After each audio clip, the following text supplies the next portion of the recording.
Kay Jimmy ay ubos na ang laman. Pumasok pa ako ng kaunti sa banyo, saka ko nakita si Ma'am Dalia na nakahiga sa may sahig. Akala ko kung ano na ang nangyari sa kanya. Saka ko lang nalaman na nalasing pala ito ng gusto. Kaya pala ubos na yung laman ng bote kasi nainom na lahat ni Ma'am Dalia.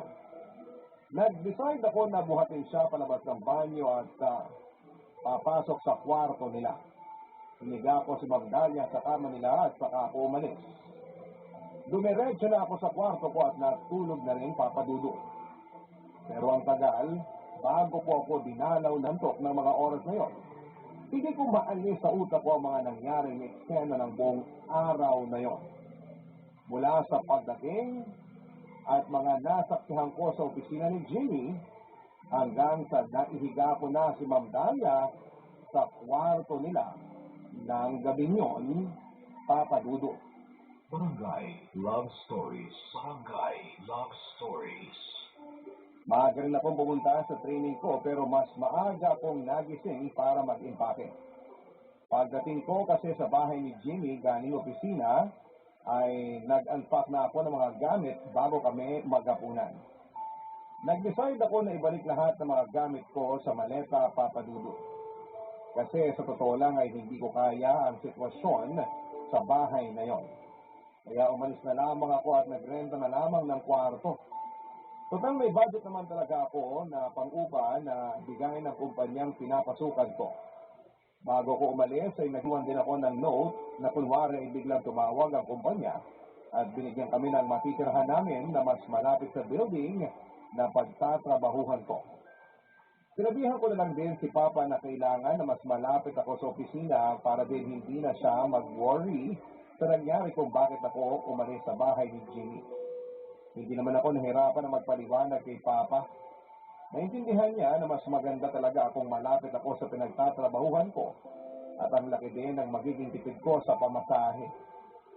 Lunes hanggang Huwebes lamang ang naging training ko papadudo, kaya hawak na hawak ko ang weekend ko para sa kung ano man ang gusto kong gawin. Hindi naman ako mahilig umimik pero siguro gusto ko din namang marila.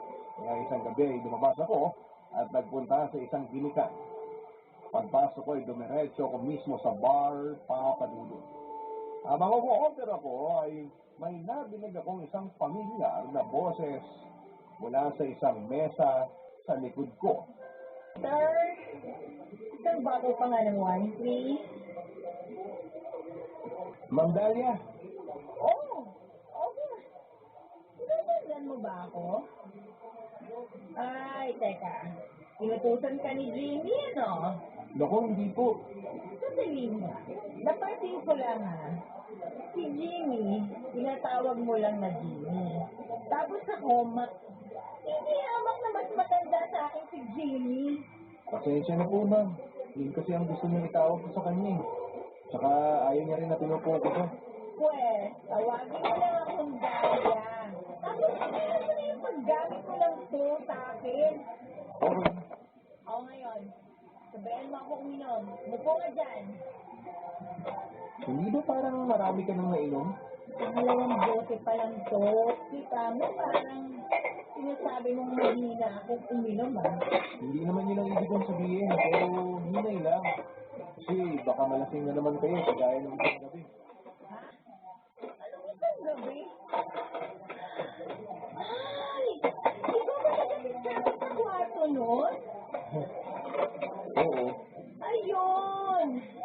Nagtataka ako kung paano ako napunta sa kwarto eh. Imposible si Jeannie tumulong sa akin na pakain ko libre nun. Okay ka lang? Oo. Okay lang ako.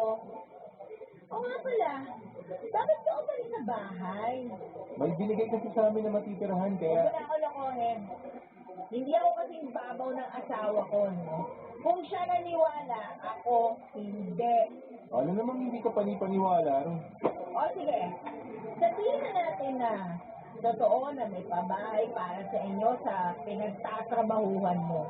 Pero alam ko na, hindi yun ang dahilan ng pag-alis mo ng agad-agad sa bahay.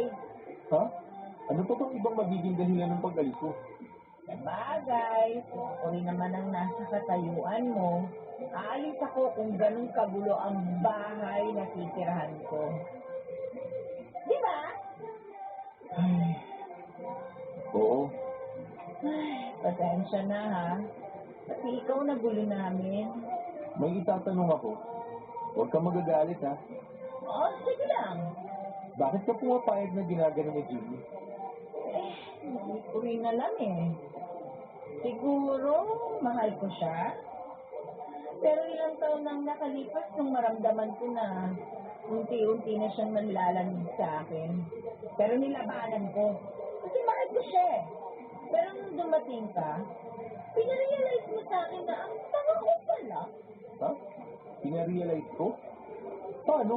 Hindi ko alam. Basta nung gabing pinapahiya ako ni Jimmy sa harap mo, parang may sumampal sa akin para magising ako. Hindi kita maintindihan.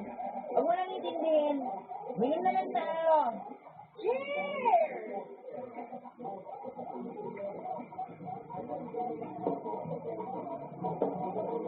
Anong balak mo ngayon? Uminom. Yun ang balak ko. Ibig kong sabihin, sa relasyon yung dalawa, anong balak mo ron? Hindi ko alam. Iniisip ko pa. Buksan mo mata mo sa mga nangyayari sa inyo. Pakinggan mo rin mabuti sinasabi ng puso mo. Baka hindi mo lang naiintindihan. Ang lalim mo naman. Madami-dami na ako nainom kaya hindi ko na masyado kayang pag-isipan yan ngayon. Teka, si Cara ba yun? Saan? Oo, siya nga yun. Anong ginagawa niya dito? O di natural, gigimik. Alam mo, irita-irita ako sa babae niya. Anong alam mo tungkol sa kanya? Wala naman. Bukod sa masyadong epal sa opisina ni Jimmy, sigurado ako nagpapalapad ng papel yan kay Jimmy. Huh? Yun lang? Bakit? May iba pa ba? Daya, gusto ko pala. Nice to see you here. Kabesa naman? Mag-isa ka yata.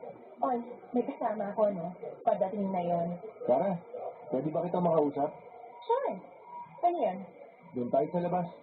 Wow, my secret. Sige na, mag-usap na kayo sa labas. Bilisan niyong bumalik, ha? Okay. Dalia, babalik kami agad ha. Dito ka lang muna. Halika na, Cara.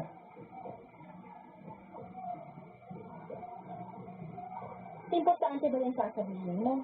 Bakit dito mo pa kailangan sabihin sa labas ng bar? Sinong kasama mo? Si Jimmy ba? Baka pwedeng lumipat kayo ng ibang lugar. Maya naman kayo kay Dalia. Excuse me? Sino ka ba sa tingin mo? Bakit ako lilipat ng lugar? Tsaka hindi si Jimmy yung kasama ko. Tulog na siguro yung matandang yun. Naiinis ako dito. Bakit ba? Paano mo nakakayang humarap kay Dalia sa kabila ng ginagawa ninyo ni Jimmy? Unang-una, wala kaming relasyon ni Jimmy. Binibigay ko lang sa kanya ang gusto niya para sa trabaho ko. Maliban doon, wala akong relasyon sa kanya. Siya lang naman ang nag-iisip na may relasyon kami. Ayoko ng stress, kaya pinapabayaan ko na lang siya sa ilusyon niya. Tumatawag na yung kikitain ko. Sagutin ko lang ha. Hello? Saan? Ay, eto sa harap. Sige, pasok na ako. Oh, ayan. Nagpasok ang request mo. Aalis na ako sa kwarto natin si Dalia. Doon na lang daw kami sa katapat na bar na nakikita ng kausap ko. O siya. Bye! Ay, ibang klase talaga itong si Cara. Balikan ko na lang si Dalia sa loob.